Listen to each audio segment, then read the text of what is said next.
Hello guys, कैसे हो आप सभी। दीप एजुकेशन यूट्यूब चैनल में आप सभी का स्वागत है।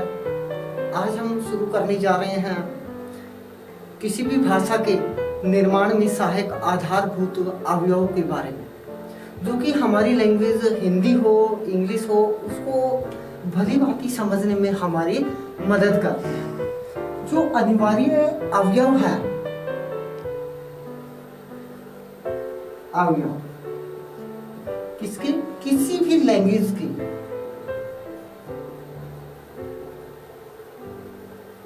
एनी लैंग्वेज, स्पेशली हिंदी और इंग्लिश,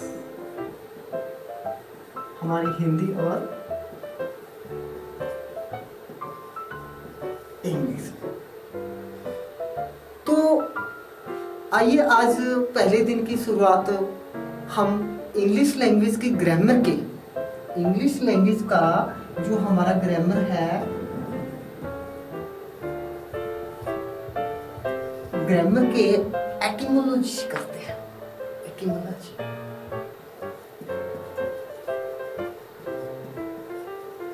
एटिमोलॉजी, एटिमोलॉजी क्या है?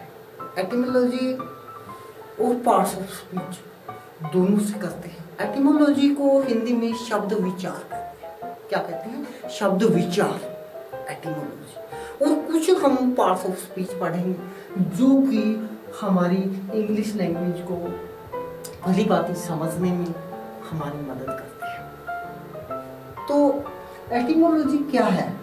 एटिमोलॉजी व्याकरण का वह भाग है, ग्रामर का वह पार्ट है जिसमें हम शब्दों के भेद, उनके बनाने की विधि और उनके प्रयोग में लाने वाले नियमों का विवेचन, नियमों के बारे में पढ़ते हैं।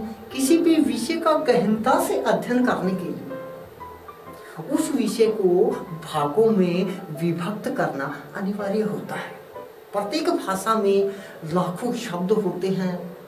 उसका भली भांति अध्ययन करने के लिए उन्हें तथा उनके रूप का प्रयोग आदि के आधार पर कई भागों में बांटा जाता है। जैसे अंग्रेजी भाषा में जितने भी शब्द हैं, इंग्लिश लैंग्वेज के अंदर जो कंप्लीट वर्ड्स हैं वो सारे के सारे स्पीच होते हैं। क्या बोलते हैं? स्पीच होते हैं। अंग्रेजी भाषा के जितने भी शब्द हैं सारे के सारे स्पीच कहलाते हैं। स्पीच के बेसिस पर ही सेंटेंस का निर्माण होता है। स्पीच के बेसिस पर ही, यानी सारे के सारे शब्द तो हुए स्पीच, और उन स्पीच को मिला के सेंटेंस का निर्माण किया जाता है। सेंटेंस का निर्माण कैसे? फर्स्टली आता है लेटर, फर्स्टली आता है हमारी लैंग्वेज के अंदर लेटर, लेटर के बाद आता है वर्ड, वर्ड, लेटर, वर्ड, इसके जस्ट आफ्टर होती है फ्रेज की उत्पत्ति। फ्रेज के बाद टर्न आती है क्लॉज की, क्लॉज के बाद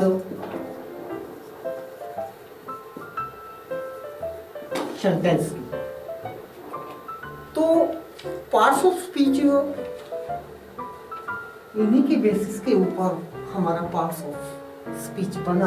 पार्ट्स ऑफ स्पीच, स्पीच जो होता है उसका निर्माण करने के लिए इन अवयवों का होना अनिवार्य है किसी भी भाषा में।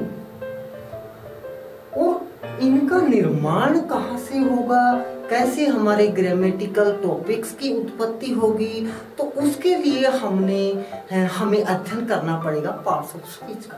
पार्ट्स ऑफ स्पीच दिए गए हैं 8 प्रकार के। कितने प्रकार के पार्ट्स ऑफ स्पीच? कितने होते हैं? 8। कितने होते हैं? 8। फर्स्ट नंबर पे आता है नाउन। फर्स्ट नंबर पे है नाउन। नाउन क्या होती है? Noun, noun is the name of any person, place, thing और thought. Noun is the name, name है ये, any person, place, thing, thought और फीलिंग भी कह सकते हैं। किसी व्यक्ति, वस्तु, स्थान या भाव के नाम को संज्ञा कहा जाता है। फॉर एग्जाम्पल, जैसे एज हमारे समक्ष आया, दिल्ली है, काऊ है, ऑनेस्टी है, आदमी है, रिवर है। Delhi, cow, honesty, river, table, army, etcetera.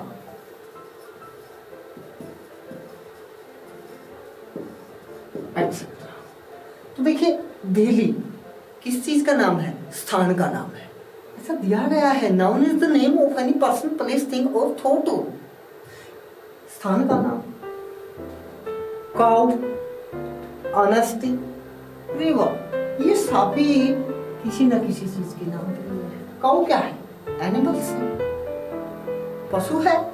Honesty, honesty हमारा फीलिंग एंड थॉट के अंतर्गत आता है, जिसको एब्स्ट्रैक्ट नाउन में कैलकुलेट करेंगे हम आगे जाके। रिवर है नदी, टेबल है मेज, आर्मी सेना इत्यादि।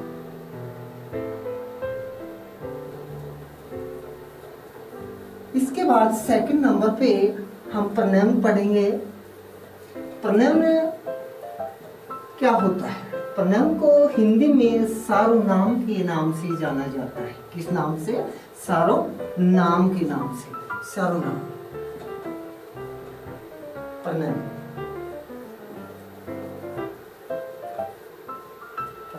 Pranam is a word.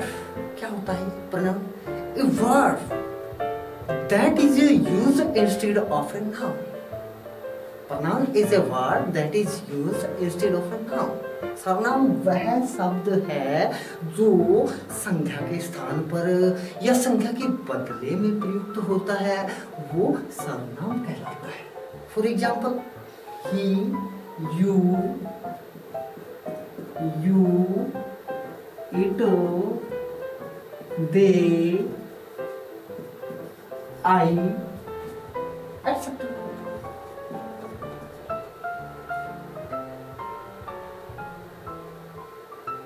हम एग्जाम्पल लेते हैं इसका। Ramesh can not go out because he is busy. Ramesh can not go out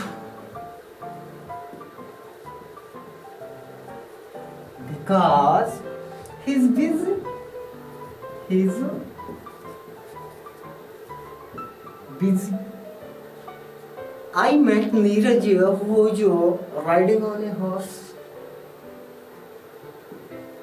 I met Neeraj who was riding on a horse.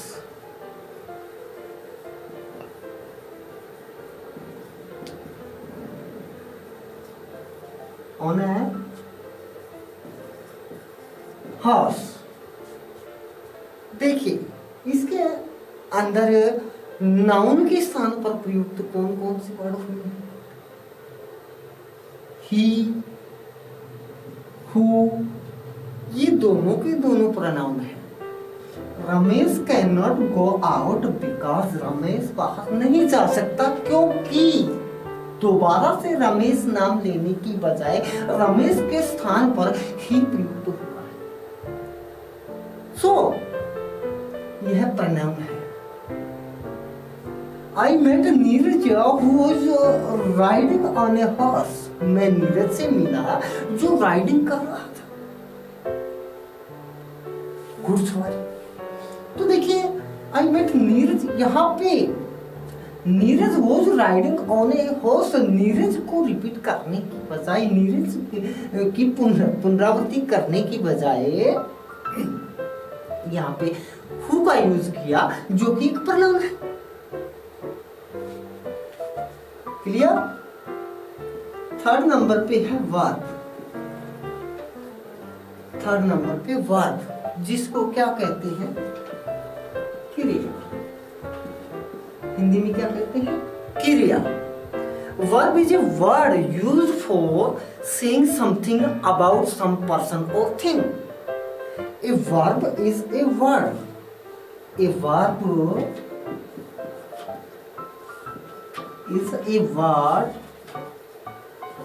is a word used for saying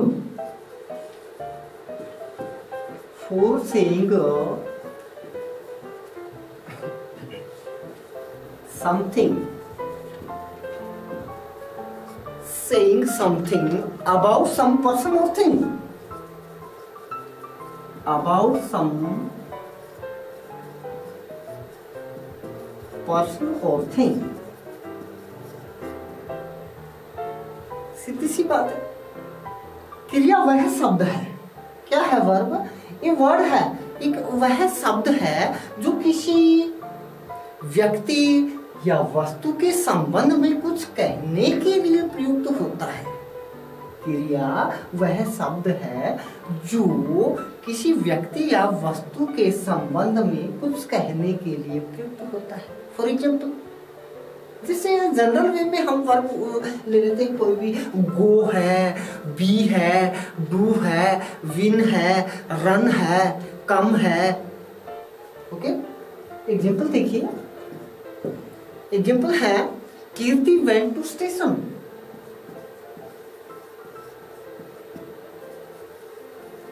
went to station. दूसरा, Raman won the match. Raman won the match. यहां पे verb है हमारा won, went, Kirti went to station. Kirti के बारे में कुछ कहा गया है और वो जो कुछ कहा गया है वो किस शब्द के माध्यम से यहाँ पे क्लियर किया गया है, किस शब्द के माध्यम से स्पष्ट किया गया है, वो किया गया है वेंट के माध्यम से, जो कि गो की सेकंड फॉर्म है। ये वर्ब है, क्लियर। इसी प्रकार से रमन के लिए कहा गया है कि Raman won the match, Raman ने मैच जीता, रमन ने मैच जीता। तो रमन के संदर्भ में, रमन के संबंध में कहा गया है कि उसने मैच जीता, तो ये विन की सेकंड फॉर्म है और विन है हमारी verb. Clear. Now fourth number पे टर्न आती है एडजेक्टिव की। किसकी टर्न आती है, एडजेक्टिव की। एडजेक्टिव क्या होता है, एडजेक्टिव को हिंदी में विशेषण कहा जाता है।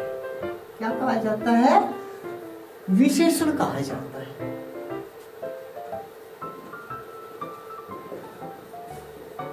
Adjective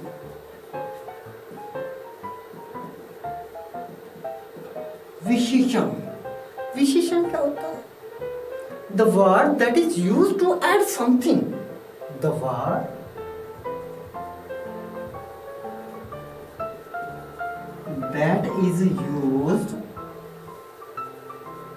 that is used to add something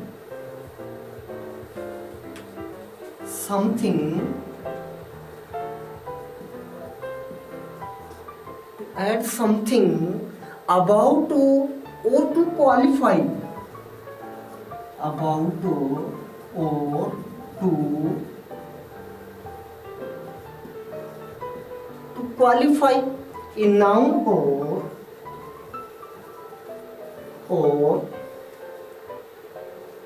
a pronoun, a noun or a pronoun, pronoun।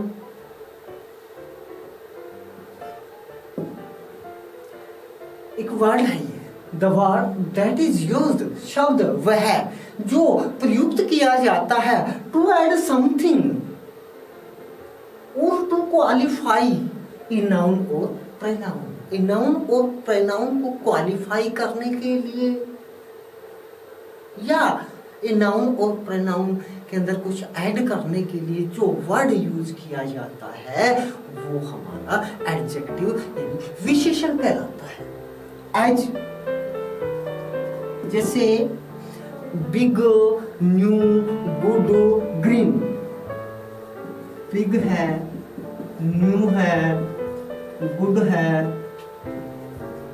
Green है, टॉल है, थिन है। ठीक है। For example